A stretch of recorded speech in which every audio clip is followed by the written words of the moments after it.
There is nothing like feeling young and free. Gonna leave it all be. Welcome to Roxy Pieces. Find happiness in every piece. Magluluto tayo ngayon ng paboritong ulam naming mga Bisaya, ang INUN-UNAN.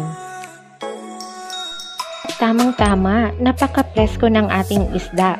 Ito ay galunggong, ang tawag naman sa amin dito ay manulsog. At iluluto natin ito gamit ang kolon o palayok.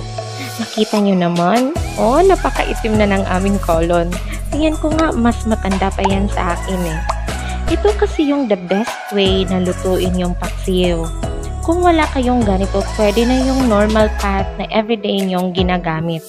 Siyempre, malinis na ang ating isda. Kumuha lang ako para sa nilaw-oy. Ilalagay ko ang link ng recipe ng nilaw-oy sa description box.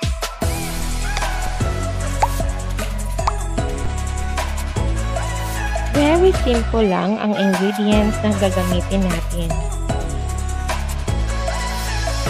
Isdang galunggong,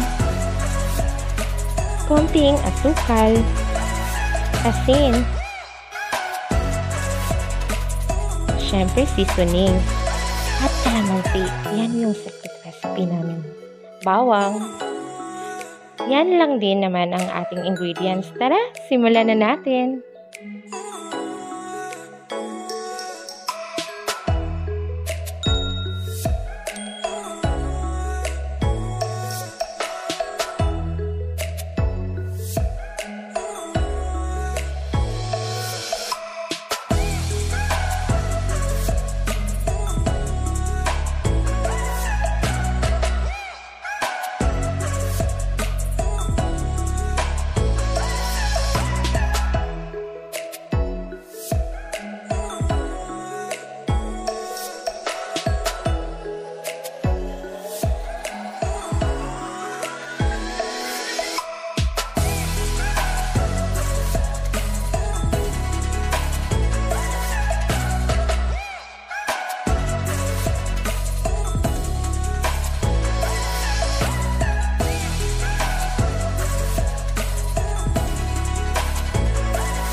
Ito ay tinatawag na dapog or dirty kitchen yata.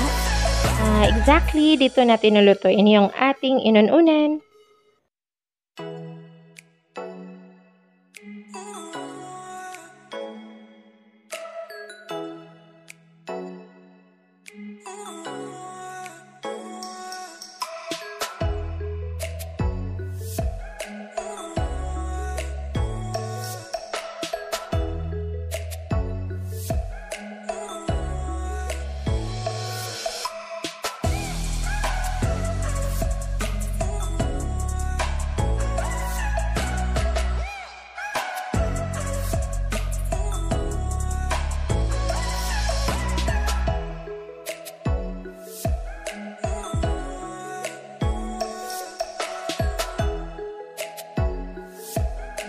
Bago tayo matapos, narito naman ang aking mga happy pills. Silvana, Sydney, Australia; Asher's Channel, Vancouver, Canada; The Polinois, London, UK; Inday Surai TV, America; Marianilla Cristitabelian, Negros Oriental; Leia Iscasinas, Negros Oriental; Amy and Anthony, Sydney, Australia; Mamsh P. Vlogado, Manilyn Swelto, Canada; and Asher's Channel, again, Canada.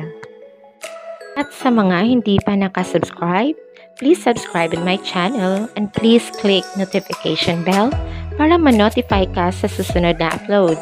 Daghang salamat, ayo-ayo!